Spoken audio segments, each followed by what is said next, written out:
खबर है हिंदुस्तान और चीन को लेकर के।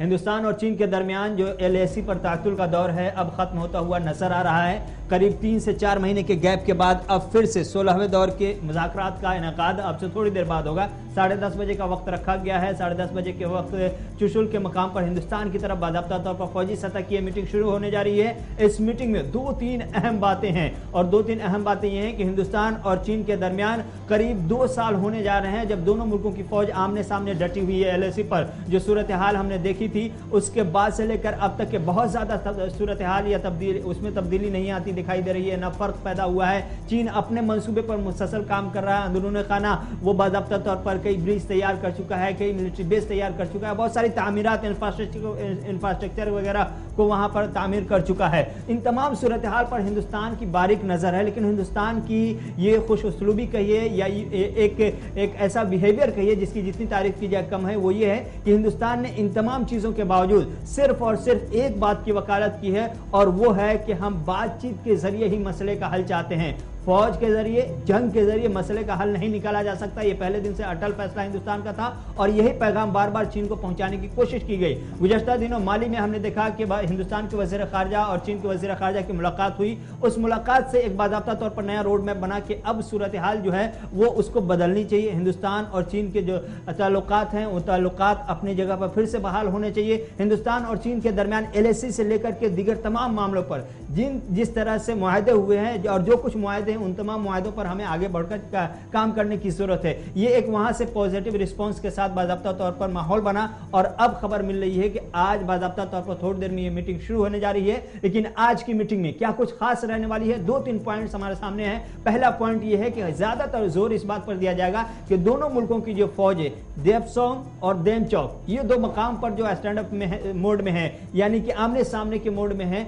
वहां से किस तरह से इनखला हो, उसे कैसे पीछे हटाया जा सकता है, कैसे क्या तरीका इख्तियार किया जा सकता है, इसको लेकर के बाज़ाब्ता तौर पर ज्यादा वक्त सर्व किया जाएगा, इस पर गौर किया जाएगा। दूसरी जो बात है कि हमने जो रिपोर्ट मिली वो ये कि एलएसी पर चीन की तरफ से 5G टावर का लगाया गया है, तैयार किया गया है। इसके अलावा कुछ और ब्रिज बनाए जा रहे हैं। इन तमाम को लेकर के हिंदुस्तान की तरफ से भी एहतजाज किए जाएंगे, एतराज दर्ज किया जाएगा और इसको किस तरह से खत्म किया जाए, इन तमाम हवालों से हिंदुस्तान अपना मौक़िफ़ वाज़ेह कर देगा। लेकिन यह है कि मकसद एक है, मुद्दा एक है कि कैसे सूरत हाल तब्दील हो। हिंदुस्तान और चीन के दरमियान जो एलएसी पर जो स्टैंड ऑफ की सूरत हाल है उसको कैसे अमन के माहौल में बदला जाए और कैसे पुराने पोजीशन पे हिंदुस्तान के वज़ीर ख़ारजा एस जयशंकर ने पिछले दिनों ही चीन को एक पैगाम साफ अंदाज में भेज दिया था कि एक तरफा तब्दीली स्टेटस को तब्दील करने का अगर फैसला चीन करता है या इस तरह की हरकत करता है तो किसी भी नई से भारत कबूल नहीं करेगा। हिंदुस्तान ने अपना स्टैंड पहले ही क्लियर किया हुआ है और आज फिर से उस स्टैंड को क्लियर किया जाएगा। लेकिन ज्यादा फोकस इस बात पर होगा आसिफ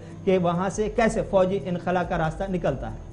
इसी मीटिंग से चंद घंटे कबल, क्योंकि खत्ते का दौरा भी चीनी सदर शी जिनपिंग कर रहे थे और उन्होंने बड़ी अहम मुलाकात भी की है और ये मुलाकात हुई है फौजी हुकाम के साथ। जो रिपोर्ट सामने आई है उसमें चूंकि 4 दिन का उनका दौरा था और जो बताया जाता है कि जिंगजिंग जो मिलिट्री डिस्ट्रिक्ट है जहां पर फौज की सबसे ज्यादा तनसीबात इस हिस्से के अंदर, ये वो खिता जो लद्दाख के साथ टकराता है और इस एरिया के अंदर मौजूदा वक्त में सलामती सूरत हाल चीन की तरफ क्या है उसका तो जायजा लिया ही है। लेकिन बड़ी बात यह है कि आज के वक्त में मजीद क्या इकदाम उठाने की जरूरत है, इस बात को यकीनी बनाने पर जोर दिया गया है। और खबर यह है कि आज जब चूंकि 10:30-11 बजे के बाद आप देखेंगे फौजी हुकाम मुलाकात करेगी दोनों तरफ से, जो चोशुल के मकाम पर पीपल्स लिबरेशन आर्मी के जो ऑफिशियल्स हैं और दूसरी तरफ फायर एंड फ्यूरी कॉर्प्स के जो ऑफिशियल्स हिंदुस्तान की नुमाइंदगी करेंगे वफद की, वो भी इस मीटिंग का हिस्सा होंगे। उनकी क़यादत में आज मुलाकात होगी। तो शी जिनपिंग ने उससे पहले मुलाकात की और कहीं ना कहीं शायद ये पैगाम देने की भी कोशिश और शायद वही आज फिर रहमत हमारे सामने नतीजे आए जो हाल के दिनों में, क्योंकि 15 और 16 जून 2020 को जो कुछ हमने देखा गलवान में, उसके बाद 11 से 12 मरतबा ये भी देखा कि ऐसे भी मुआहदे हुए जब अफवाज को पीछे हटाने की बात हुई और चीन ने सबसे पहले इन पैक्ट्स पर साइन किया, दस्तखत किया इन मुआहदों पर। लेकिन उसके बावजूद 10 तारीख को गुज़श्ता बरस थोड़ी सी बर्फ पिघलती जरूर नजर आई थी, उसके बाद कोई खास पेशरफ्त नहीं। लेकिन उम्मीद यह जरूर की जा रही कि इस मीटिंग के बाद शायद उन टर्निंग पॉइंट्स पर जहां पर भारत और चीन के अफवाज आमने सामने रही, पीएलए और आईटीबीपी के जवान, थोड़ा सा पीछे हटाया जाएगा, बर्फ और पिघलती हुई नजर आएगी।